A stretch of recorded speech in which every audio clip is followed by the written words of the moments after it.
संत समाज की धरोहर होते हैं। वह किसी जाति या समुदाय के नहीं, बल्कि समस्त मानव जाति के कल्याण के लिए अपना संदेश देते हैं।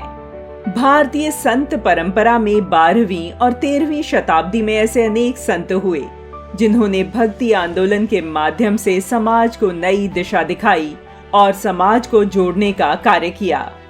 उसी संत परंपरा में एक संत हुए जिनका नाम था संत नामदेव, जिन्होंने अपनी रचनाओं के माध्यम से भगवान की स्तुति के भक्ति गीतों पर बल दिया।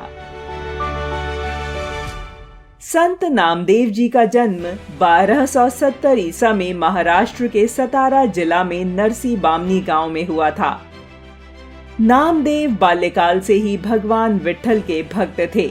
उन्हें यह उपासना विरासत में मिली थी, क्योंकि उनका परिवार भगवान विट्ठल का उपासक था। नामदेव के गुरु विसोबा खेचर थे, जिसका उल्लेख श्री गुरु ग्रंथ साहिब और संत कबीर के भजनों में मिलता है।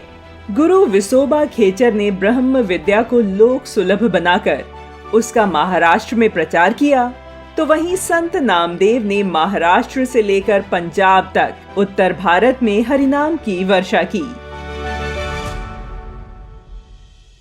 भक्त नामदेव जी के महाप्रयाण से 300 साल बाद भी श्री गुरु अर्जुन देव जी ने उनकी वाणी का संकलन श्री गुरु ग्रंथ साहिब में किया। श्री गुरु ग्रंथ साहिब में उनके 61 पद, 3 श्लोक, 18 रागों में संकलित हैं। वास्तव में श्री गुरु ग्रंथ साहिब में नामदेव जी की वाणी अमृत का वह निरंतर बहता हुआ झरना है, जिसमें संपूर्ण मानवता को पवित्रता प्रदान करने का सामर्थ्य है। मुखबानी नामक ग्रंथ में उनकी कई रचनाएं संग्रहित हैं। पंढरपुर में विट्ठल मंदिर के प्रवेश द्वार की प्रथम सीढ़ी नामदेव जी की पायरी के नाम से प्रसिद्ध है।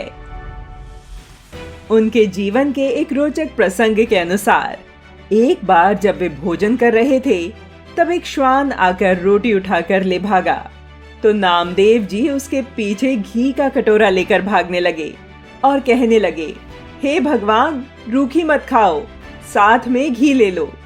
विश्व भर में उनकी पहचान संत शिरोमणि के रूप में जानी जाती है। पंजाब में नामदेव महाराज का मंदिर नामदेव गुरुद्वारा के नाम से जाना जाता है, जहां बड़ी श्रद्धा के साथ हिंदू सिख आज भी दर्शन करने जाते हैं। सामाजिक समरसता हेतु नामदेव जी ने भाषावाद समाप्त किया। नामदेव जी जानते थे कि मराठी अभंग केवल महाराष्ट्र में ही समझे जाएंगे, अतः उन्होंने हिंदी एवं पंजाबी में अपने अभंग लिखना एवं गाना प्रारंभ किया, जिसे पंजाबी में भाबद कहा गया।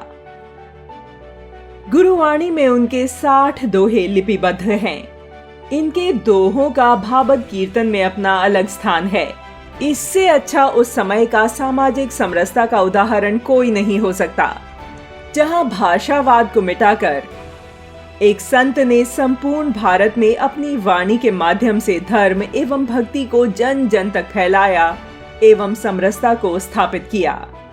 उनका मानना था कि समाज में समरसता होनी चाहिए, न कि ऊंच नीच भेदभाव। इस प्रकार उन्होंने जातिवाद से बड़ा अपना कर्तव्य बताया है।